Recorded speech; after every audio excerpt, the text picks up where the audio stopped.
President Tinubu and not complain, according to Works Minister Dave Umahi, and attempt to stop Mark Aregbesola from assuming ADC leadership suffers setback. Details now.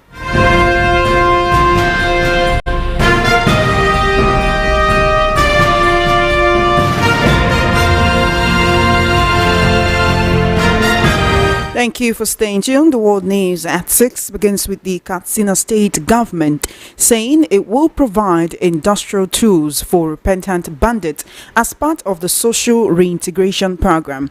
The government also plans to provide 152 houses as well as business support for displaced households in GBR local government area of the state. Governor Diko Rada made the pledge today, according to a statement signed by Dr. Bala Zango and Maiwada Damalam, Commissioner for Information and Culture and Director General of Media to the governor, respectively. The statement said Governor Rada spoke while hosting a high-level consultation meeting to discuss security, governance and development on Sunday in Katsina State. It said the state government is planning to provide 152 IDP homes in GBR for displaced families, plus business support packages, cattle and industrial tools for repentant individuals preventing violence relapse.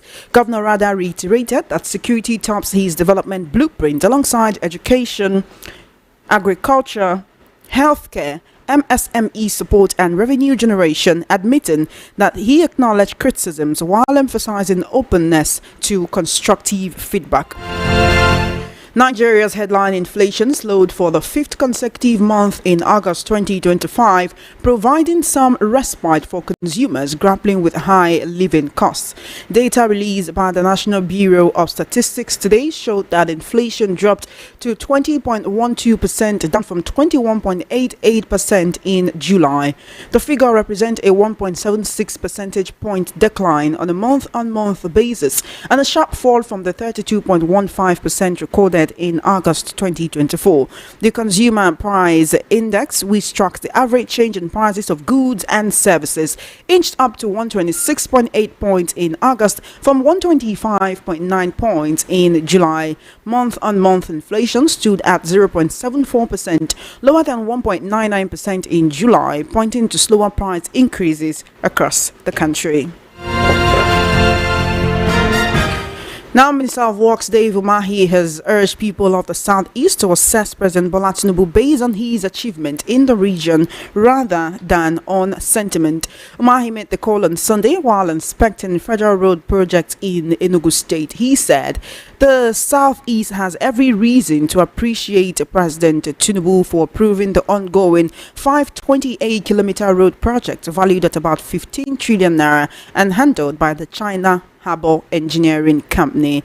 The minister commended the contractors, saying the quality and pace of work exceeded his expectations. Umahi described the project as evidence that Tinubu's administration has not neglected the Southeast. He dismissed criticism of the administration, insisting that President Tinubu will seek a second term.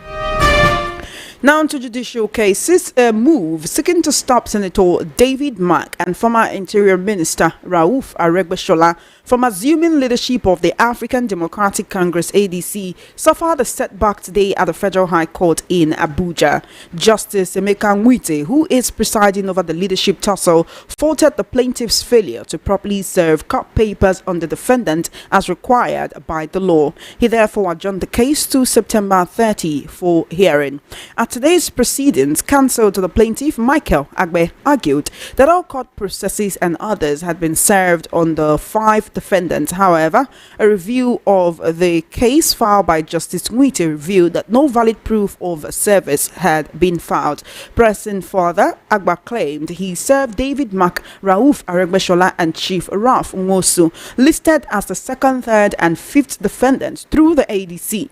Justice Nwite faulted the approach, ruling that the law required each defendant to be served individually unless a court had first granted an order for substituted service. Upon admitting errors in his method of service, Agba requested an adjournment to correct the irregularities. The judge directed him to immediately serve INEC in open court, a directive which was complied with. The ADC, represented by Senior Advocate of Nigeria Shaib Eneljo Arua, also contended that the party had not been properly served in compliance with legal requirements. The case was brought by former ADC Deputy National Chairman Nafiu Balagombe, who is challenging the decision to hand over the party's leadership to Mark and Aregbesola.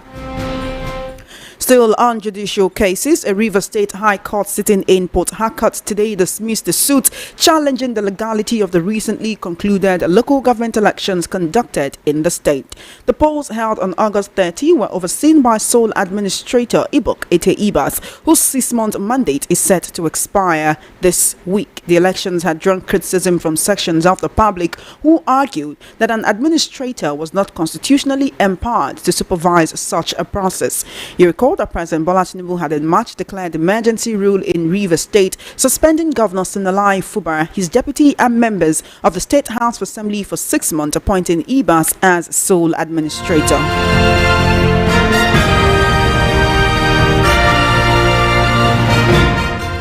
You're still listening to the World News at 6 right here on Voice of the People 90.3 FM. President Bola Tinubu is expected to retain Vice President Kashim Shettima as he is running mate for the 2027 presidential election, despite recent speculation about potential changes to the joint ticket.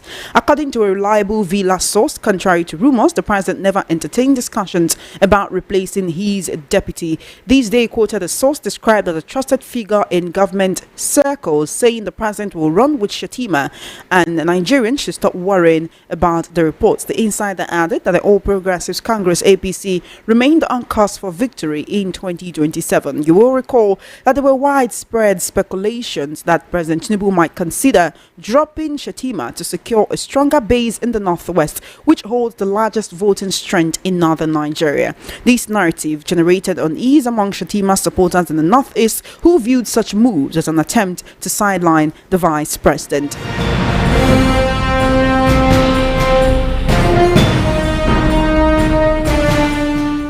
Now, the All Progressives Congress APC governorship candidate in Anambra State, Nicholas Ukachukwu, has accused Governor Chukwuma Soludo of masterminding a mob confrontation against him in Abuja, describing it as a sponsored attack meant to smear his image ahead of the 2025 election. The incident occurred on Sunday at the Transcorp Hilton Hotel, where a group of men blocked Ukachukwu as he attempted to leave. In viral clips, one of the men was heard shouting, "You are running for governor and you are owing people. You are owing us 1 billion naira. Pay us our money." Another man added, "You should be able to talk to us no matter how big you think you can be. You should honor us." However, Ukachukwu dismissed the accusations, responding, "I don't talk to people I don't know. I don't like what's going on here."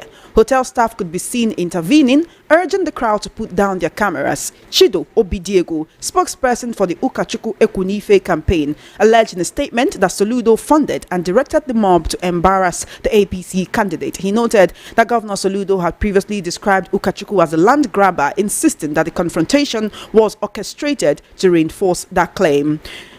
Now joining me to discuss these and other issues on the World News at 6, I have legal luminary Barrister Fred Nzako joining me via the telephone. Barrister, thank you so much for joining me today and welcome to the World News at 6.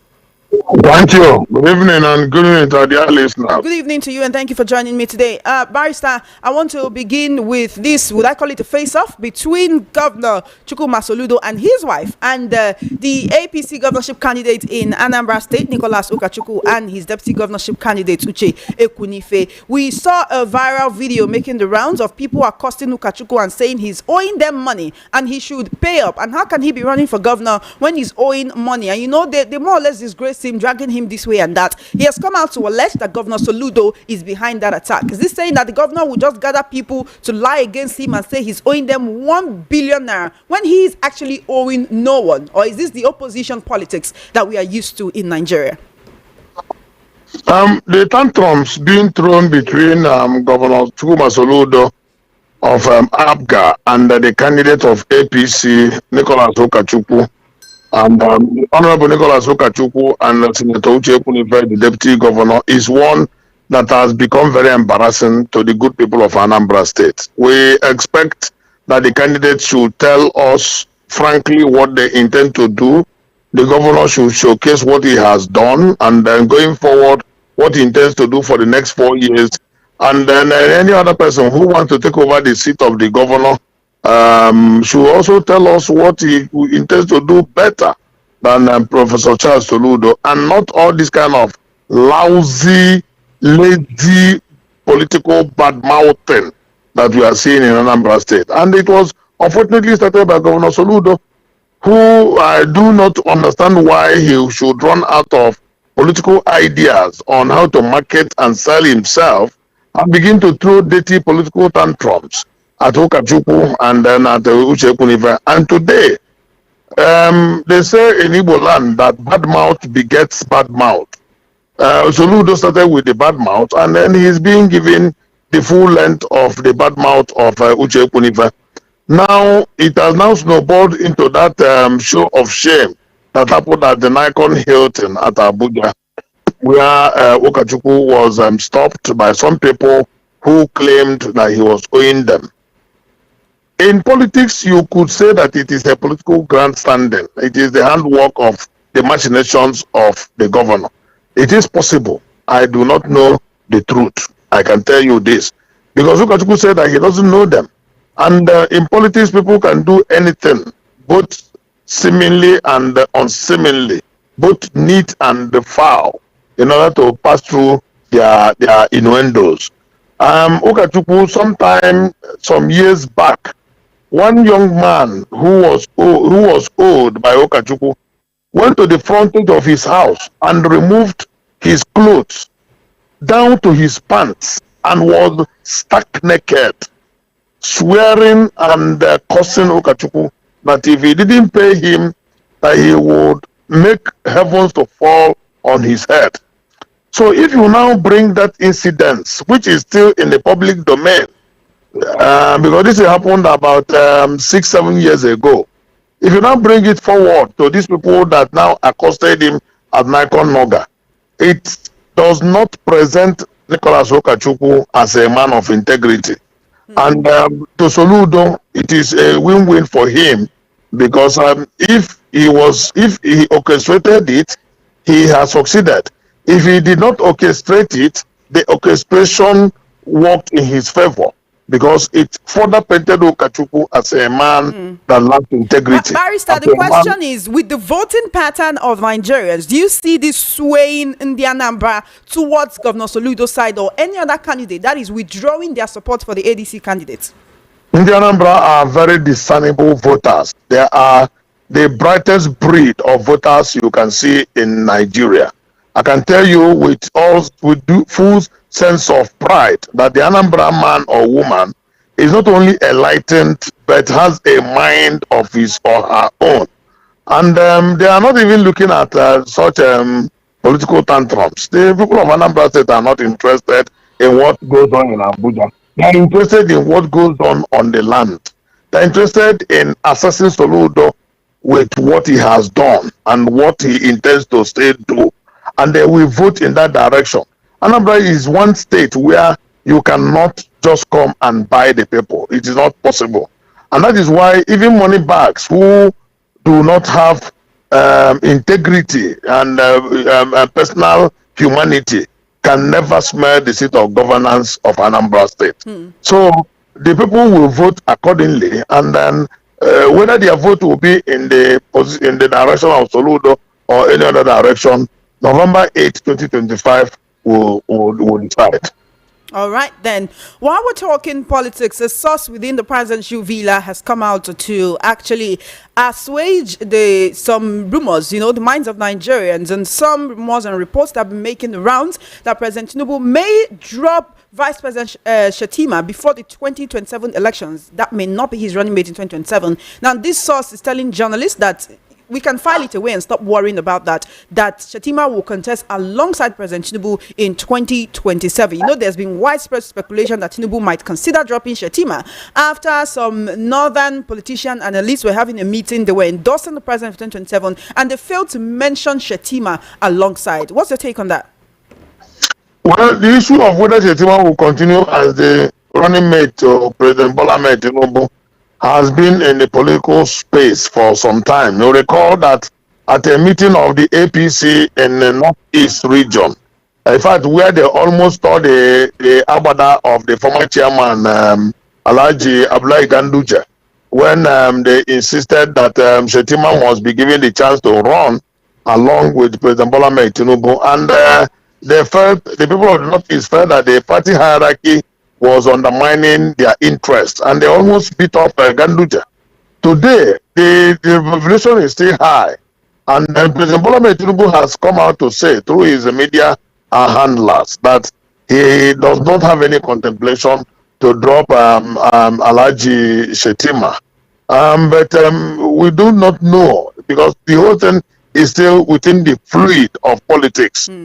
Even with the assurance given by President Bola Ahmed Tinubu, he might even drop Shettima at the last minute.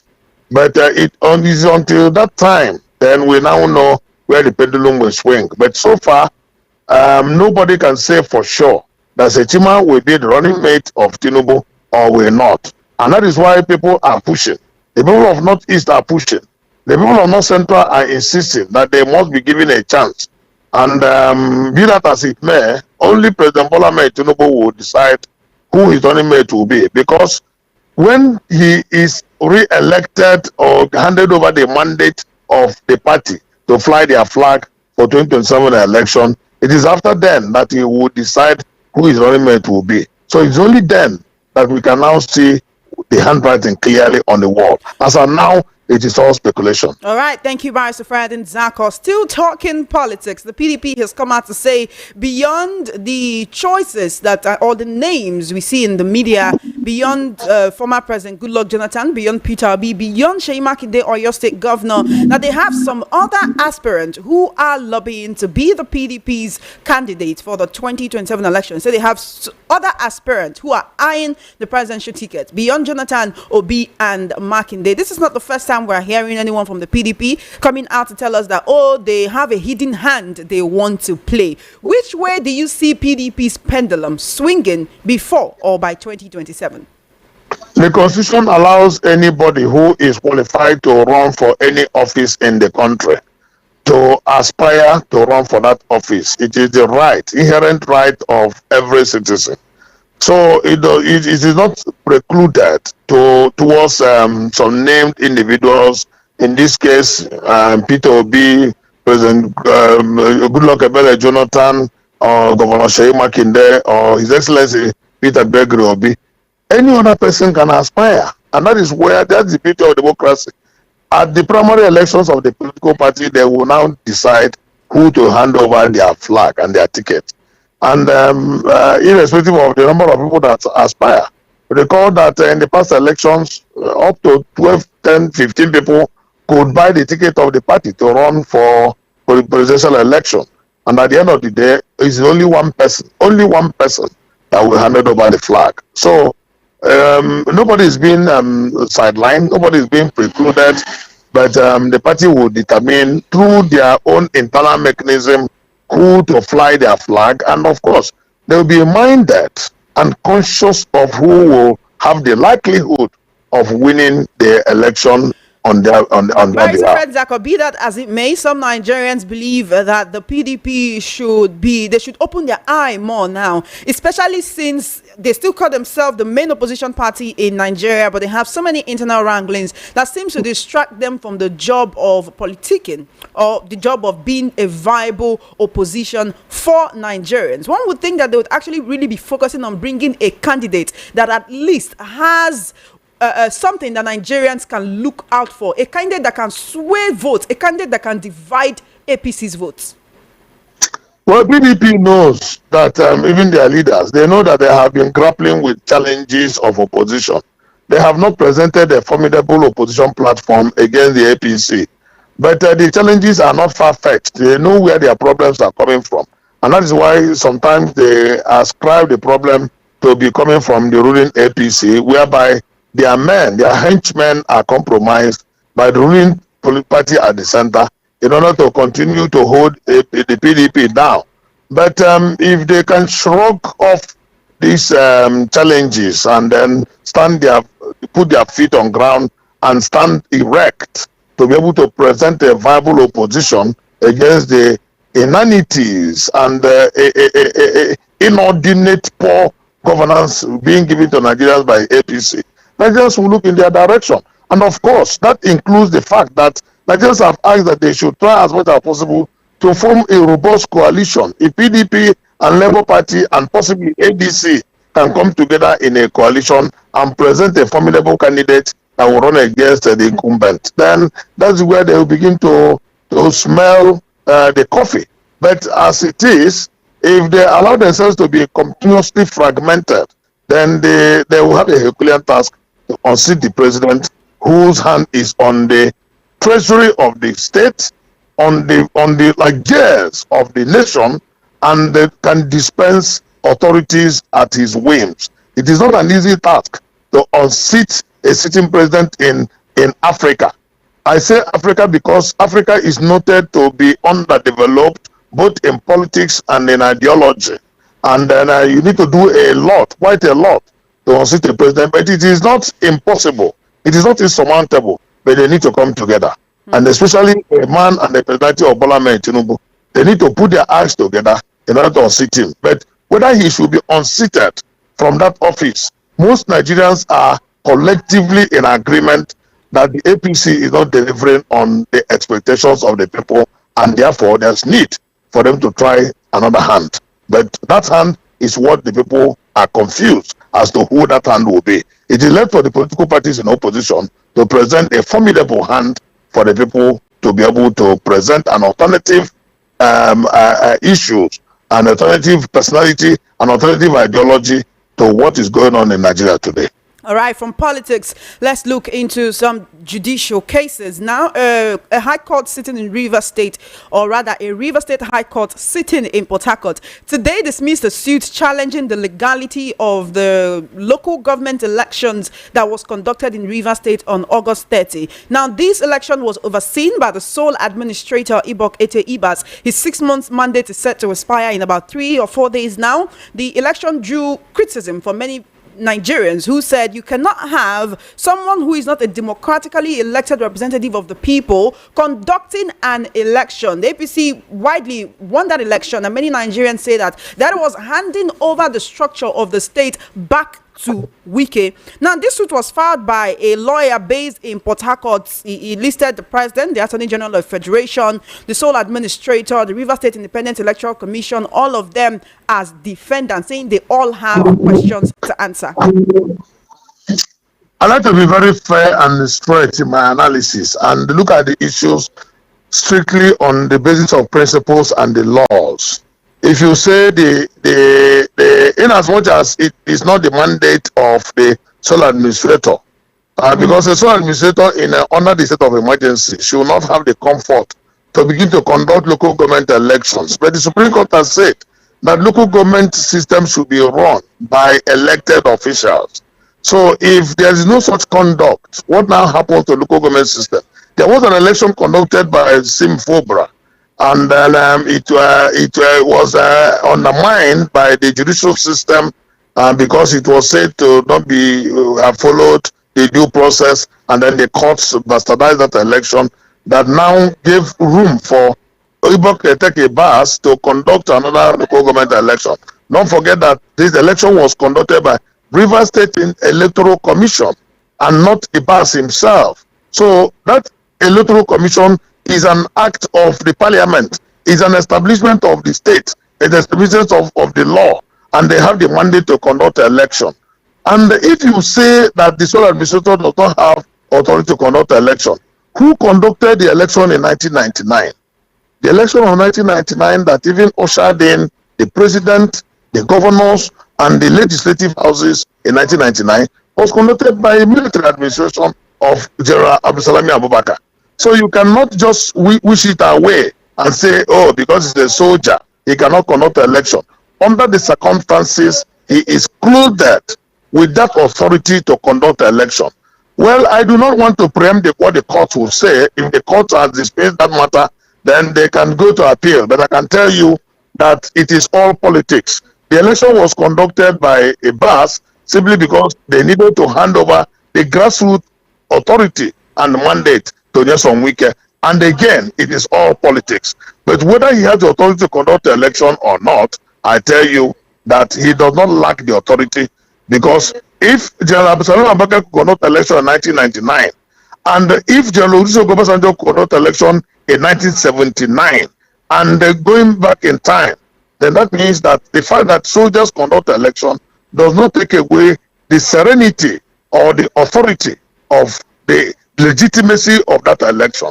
So, provided that it is conducted within the ambit of the law as set by Rivers State House of Assembly, conducted by Rivers State independent in quote, I always like to mention that, independent so-called electoral commission, even though we know that local government election in the whole country is a charade.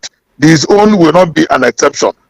We cannot approach equity with dirty hands. If you want to approach equity with clean hands. Tell me any governor in Nigeria that has conducted a veritable, justifiable, clean local government election in this country, and I will tell you there is none. So they should not just continue to disturb the man. And we know it is all politics, and then until we separate politics from due process and due governance, Nigeria cannot make a headway, at least at the level of local government. You know, one reason why the judge, Justice Stephen Jumbo, dismissed the suit was they said the court lacked the jurisdiction to entertain the matter. That under the Nigerian constitution, only the Supreme Court can hear such cases during emergency rule. He also said that the lawyer who instituted the case lacked the local standard to institute the action, saying that he failed to establish any personal interest or breach of civil rights. We'd like you to explain that to us in layman terms as a legal luminary. Yes, the court saw the litigant, the lawyer who took the matter to the court, as a meddlesome interloper, as one who does not have any basis or reason whatsoever to bring the matter to the court. And so the court interpreted it. So the court was right in dismissing the matter. And then whether the election issue or whether the election was real or whether the election was legitimate or not, I have given the background fact in the polity of Nigeria that there was nothing wrong with the legitimacy of that election, provided it was conducted by Rivers State Independent so-called Electoral Commission.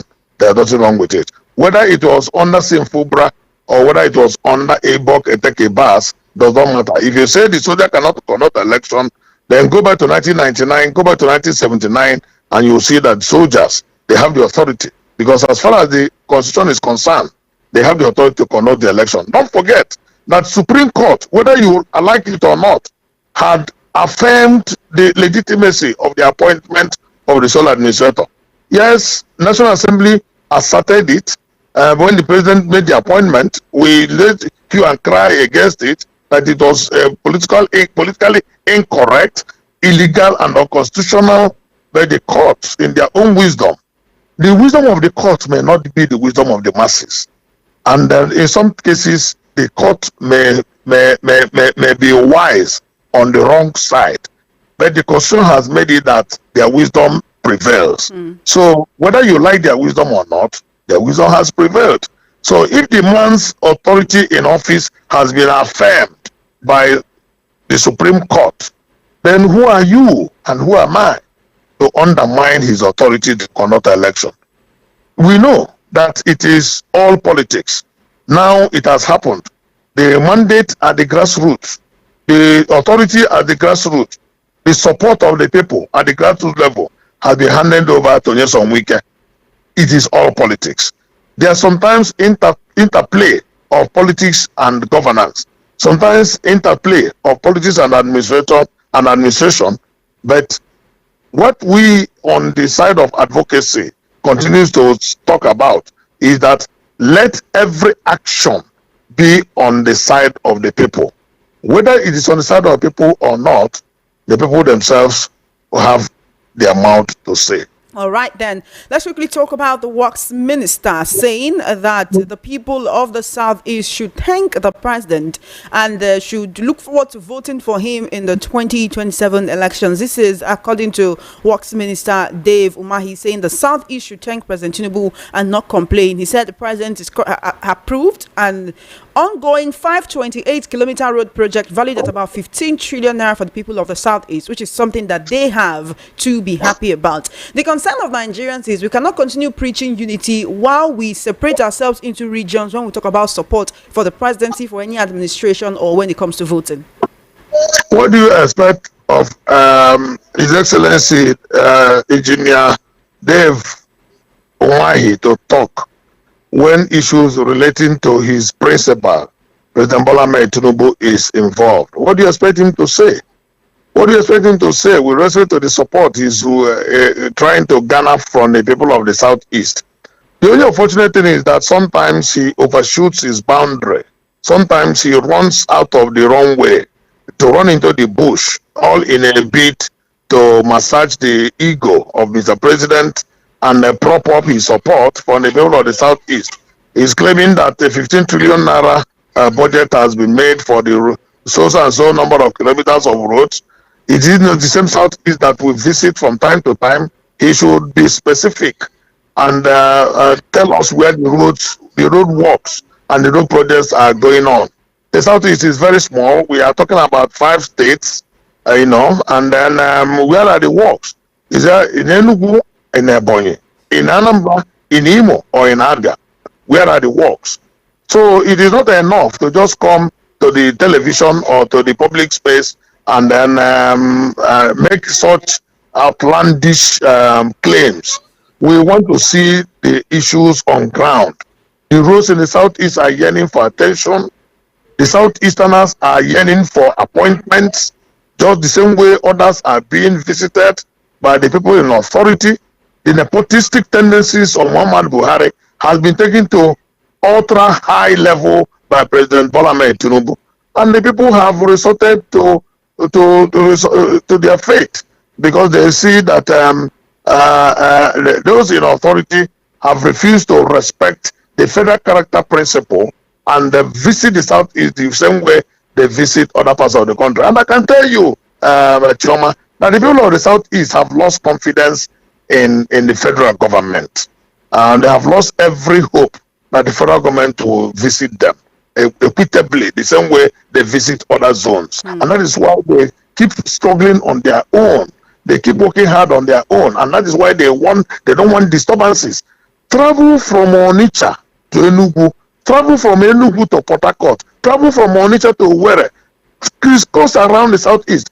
The number of police and military checkpoints that you will see is the highest in any part of the country, even in regions where there are insurgencies of terrorism and banditry.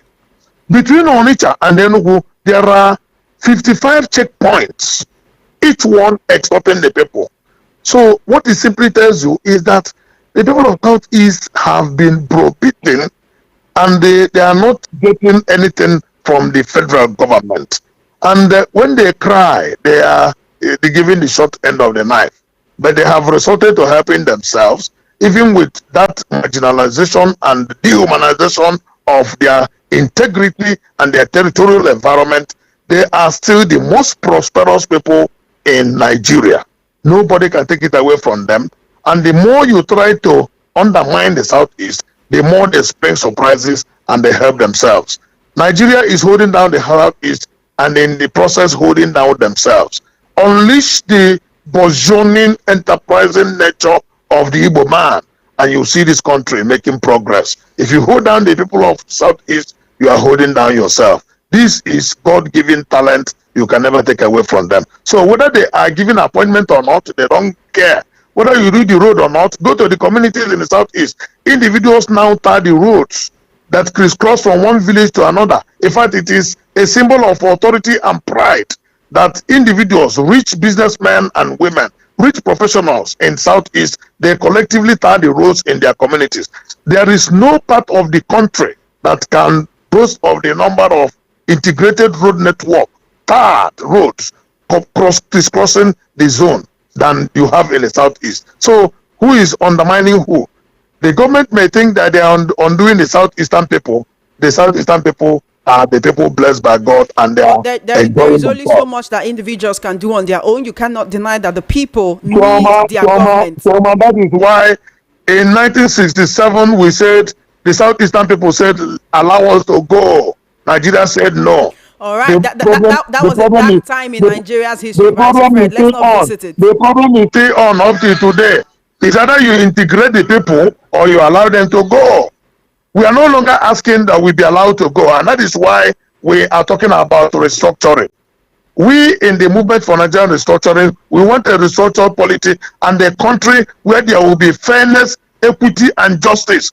The very moment you bring it down, the Southeast will flourish like the Japan of Africa. I can tell you this, I can beat my chest and tell you this, that in the Southeast you see burgeoning enterprising nature of Nigeria, embedded in the Igbo man. So allow the people to flourish, and the reverberating effect will touch every part of Nigeria. Thank you, Barrister Fred and Zako, for your session on that. For a minute or two, I'd like you to quickly speak on the presidency reacting as the reports from the National Bureau of Statistics indicated that inflation rate has fallen for the 5th straight month. The President's Special Assistant on Policy Coordination, Daniel Bwala, says this shows that the government reforms are manifesting. He said this is wonderful and the reform program is going great and Nigerians are seeing a glimpse of hope and recovery.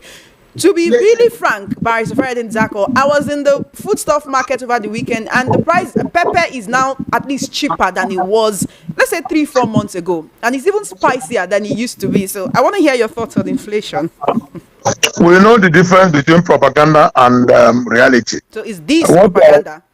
Yes, absolute propaganda. This is rainy season.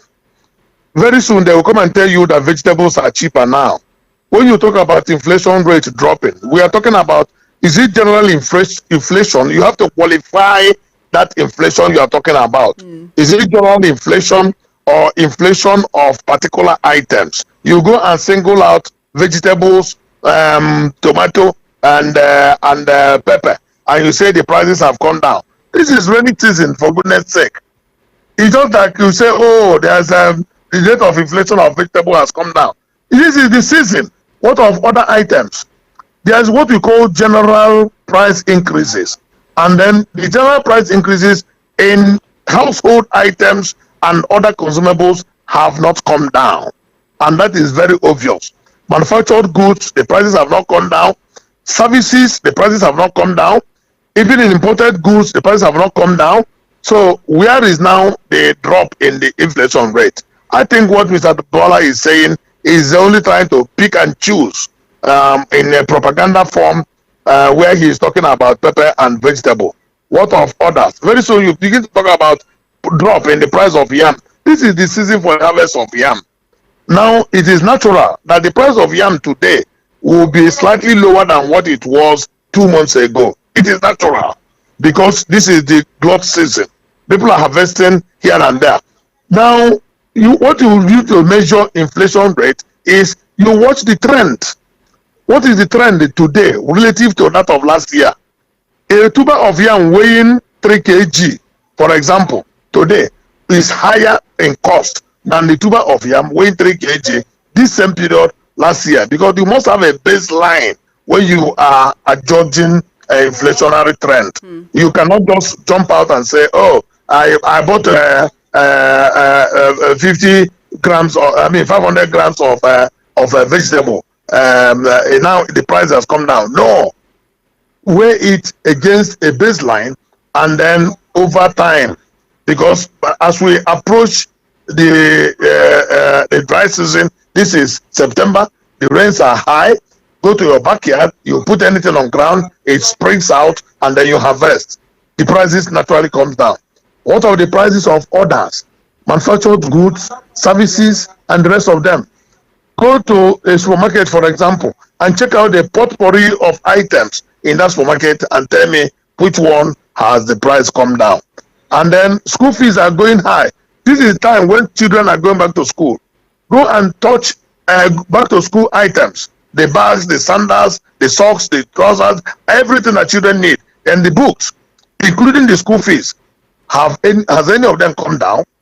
That is what you ask yourself. So forget the propaganda of the people in government. We know the realities when we meet them. Right. If the government says they are working hard to bring down prices, they should expedite actions because Nigerians are suffering. Thank you so much, Barrister Fred and Zako, for joining me on the World News at 6 this evening. It's always a pleasure whenever we get to have these conversations. Thank you so much. Many thanks. Thank you, and enjoy the rest of your day. You have been listening to the World News at 6 right here on Voice of the People 90.3 FM. We have been locked in with a conversation with Barrister Fred and Zako, a legal luminary. I'd like to reiterate that the views of the analyst are just his personal views and not the views or outlook of Voice of the People 90.3 FM. Just before we wrap up, let's take a look at the top stories again. I told you that Katsina state government will provide business support for repentant bandits. Nigeria's inflation drops for 5th consecutive time. Southeast should thank Tinubu not complain, according to Umahi, and attempt to stop Mark Oregbeshola from assuming ADC leadership suffers setback. And that is a wrap on the World News at 6. My name is Chioma Innocent. Good evening and thank you for listening. Do stay tuned. Evening Rush will be coming up by 7 p.m. with Esther Mwachko.